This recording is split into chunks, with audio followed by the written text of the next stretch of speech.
أهلًا وسهلًا. حضرتك يعني صانع عود أنا صانع آلة العود، وأيضًا باحث عن آلة العود وعازف. وعازف أيضًا. أيوه. وال وشو الميزة متاع العود الإيراني بالنسبة لبقية الأعواد الشرقية؟ في قليلًا فرق بين المقاسات. العود اهم، الإيراني مسمى بالبربط، اهم، والعود الشرقي. اهم، يعني الصندوق تانيني بالبربط إيراني شوية أصغر بالنسبة للعود الشرقي، والزند شوية أطول. هذا فرق، ولكن الفرق أساسي بين نكهة الصوت. اهم. نكهة الصوت البربط إيراني وبالنسبة للبربط العربي. الفرق يعني هو أكثر aigu هكا؟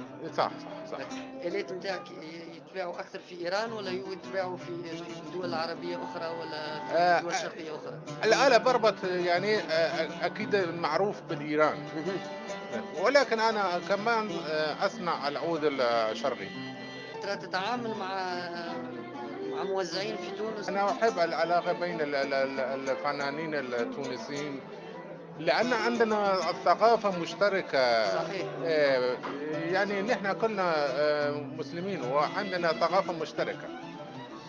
الأهم العناصر الثقافي برأيي الموسيقى. اهم. ويوجد كثيرا اشتراكات بين المقامات الموسيقية الإيرانية والمقامات الموسيقى الشرقية، خاصة التونسية. اهم. يعني أنا أسمع بعض المقامات الإيرانية بين العزف التونسي، اهم.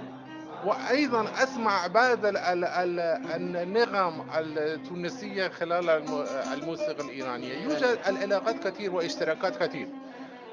سنة 2009 كان عندي محاضرة بسوريا في مهرجان المساحات الموسيقى الشرقية. وكان عندي محاضرة، العنوان المحاضرة حول الاشتراكات والعلاقات بين الموسيقى الإيرانية والموسيقى الشرقية وعربية، وكتبت كتابًا حول هذا الموضوع. آه. نحب نسمعه. أهلًا. أهلًا.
حلو، حلو.